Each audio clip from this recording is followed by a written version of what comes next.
Alright, YouTube, I thought it was important to cover the topic of masculinity. Sometimes I get flack for people for having long hair, so I'll explain my own feelings about this as per my understanding of world history, which, you're going to get to know some of that if you're studying and editing works from throughout the last 2,000 years anyway. Obviously studied it when I was in college as well. And history is interesting. I know some people find it boring.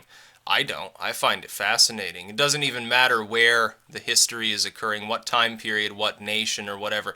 It's all fascinating, especially military history.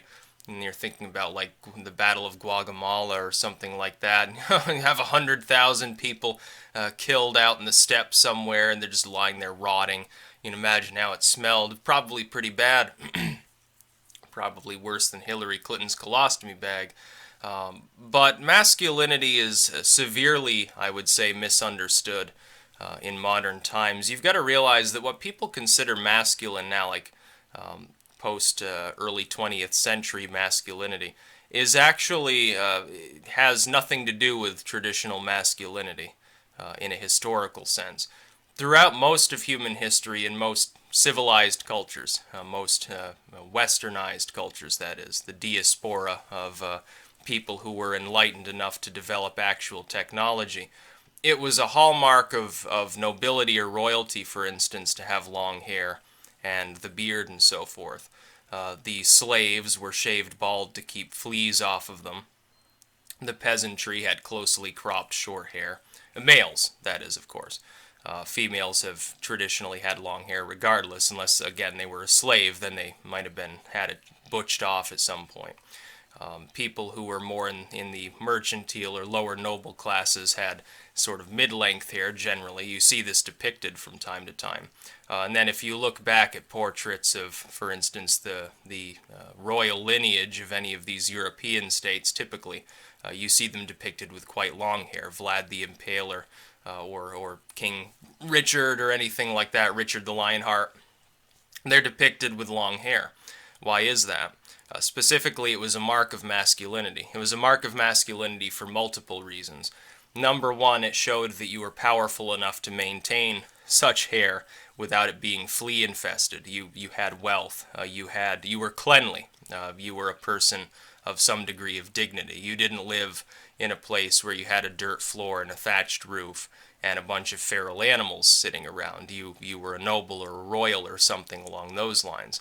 Number two, you had the means. You had a nutritional enough diet to actually grow long hair. People, you've got to realize throughout most of human history, suffered from systemic malnutrition. Prior to the plague and then the coming of the Renaissance, actually, most people were malnourished in Europe. All of the peasants, virtually, certainly all of the slaves, unless they were in the royal court, then, probably they got some of the leftovers of the good shit. Most people were malnourished outside of a few brief periods of time. You would think of the height of the Roman Empire in Rome itself. Most people didn't get enough food. They certainly didn't get the right food. If you are looking at the feudal period, certainly people largely subsisted on a diet that was nothing but coarse bread and beer. That is, nothing but grains. The fact that it was whole grain kept them alive, kept them from constantly keeling over. You have an interesting period of human history where corn is being used, but it's not being processed with lye, and people started dying of famine even though they were technically well fed because their body couldn't actually extract most of the proteins or other materials from it. It was just a bunch of fiber, and they would shit it out, and of course they started dying till they, strangely enough, developed the concept of using wood ash, leaching water through it, and then eating this material. Kind of an interesting cuisine history, I suppose. The arrival of the concept of the masculine man as having short hair and being clean shaven, and now in these days being even clean shaven on the rest of his body, certainly no chest hair, no stomach hair or anything. It's post-early 20th century, and it's actually Twain in the United States, especially with the temperance movement. Now, the temperance movement is a very, very strange period of history. I have some postcards from this era. You're talking the end of the 1800s through the early 20th century, pre-prohibition, essentially. What happened is that a bunch of women, feminists, suffragettes, got together with a bunch of fire and brimstone ministers, and they both endeavored towards the same goals. The women didn't want their men to get drunk and, beat them or go whoring or something. They didn't want them chewing tobacco because they thought it was uncleanly, didn't want to kiss them. They didn't want them to have facial hair because it was itchy when they were kissing them. Didn't want them to have long hair because it was grungy, it wasn't fun. They wanted them to have short hair.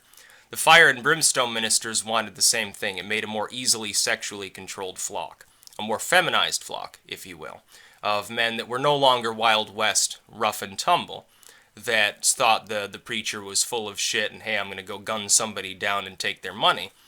They wanted them to be civilized. They wanted them to be weak.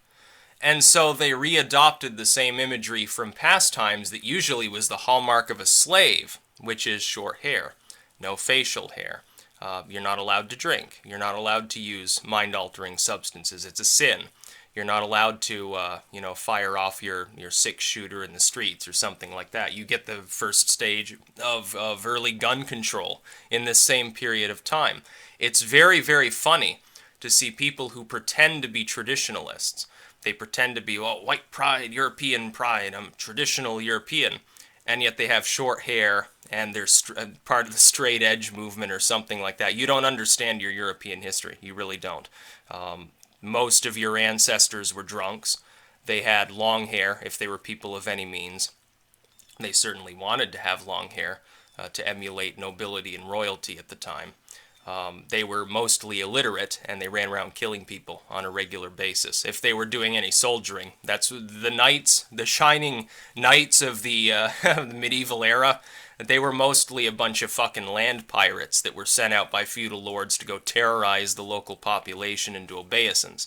The chivalry was not really a real thing. As far as the modern conception of masculinity goes, with the short hair, with the shaved body, or why don't you lift, bro, or something. It's all a bunch of nonsense. Literally, it's taken from the most feminized, homoerotic in many cases, aspects of Greco-Roman culture. The sort of, go to the gymnasium, be naked, no facial hair, no body hair, short hair on your head, and you're gonna do some oiled up wrestling with the boys or something. It's very, very homoerotic, actually. It has nothing to do with latter-day European culture in the sense of the High Middle Ages or something that these people, most often, when they're talking about like traditionalism, that's what they're talking about. They're not talking about some Roman living 2,000 years ago. The Caesars. Of course, many of them were. They were short-haired. They didn't have facial hair, or at least they're depicted that way. Their ideal of the human being is different from the ideal of the human being in the monarchic period. Certainly in the feudal period, certainly in the Renaissance. It's totally fundamentally different. So when people say, cut your hair, hippie, I would say I'm not emulating hippies. What I'm emulating is my lineage, which is British. My lineage is English, predominantly. There's some German admixture in there, apparently some Slovak ancestry as well.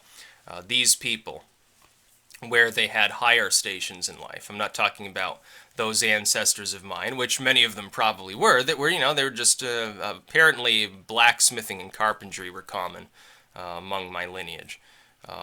Other than that, though, where they were sort of skilled laborers, maybe the peasants that occasionally got to eat an apple instead of just eating grains, I guess, the upper middle class of the era or something. Those that were involved at all with being at a more noble stage, never royalty, but nobility. They all had long hair. Morvidus, the sort of origin story of the Warwick family, is depicted this way, with the ragged staff and the bear and all. I've got my own ragged staff right behind me.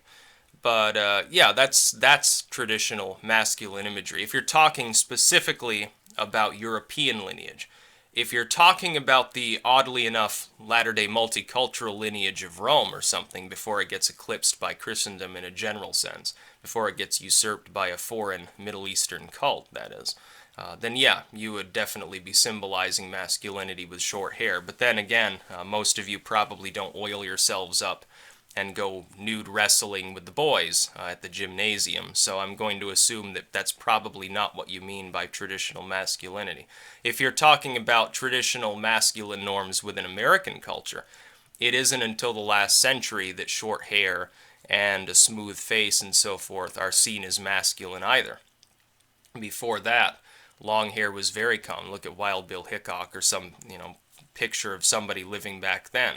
People typically did not bother to go to the barber on a regular basis. It was superfluous. It wasn't necessary. In Eastern urban culture, New York City or something, people tended to have already adopted the shorter hair and maybe the neatly trimmed mustache as opposed to the wild sort of beard that you would see out west.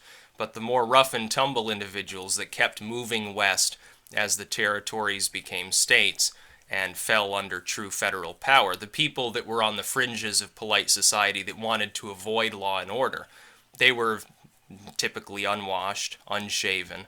They carried their weapon at all times. Oddly enough, in some of these western towns, the homicide rate was surprisingly low because the sheriff would actually say, okay, check your gun here before they went in. And even if they didn't, people didn't typically really want to gun one another down. Most often they just went to the brothel to alleviate their problems.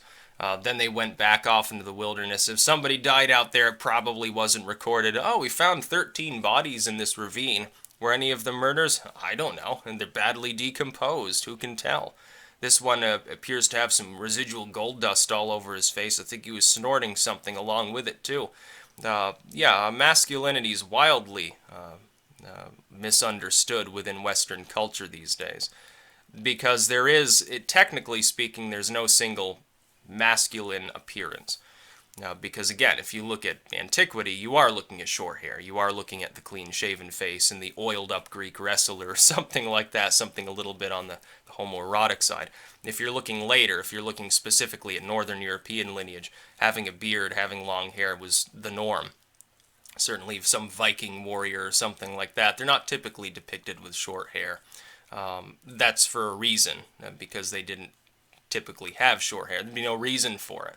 Why would you want to shave your hair off? You're living up in Scandinavia. It's freezing outside. Your helmet's made of metal. It's not exactly the warmest thing you could possibly be wearing. Well, now you've got a layer of hair to protect your head from actually freezing to your helmet. I think that would probably be a little bit of an advantage. Maybe not an advantage in Alexander's day. You're in a nice warm climate, and your enemy might grab your hair or your beard and then thrust a sword through your eye socket.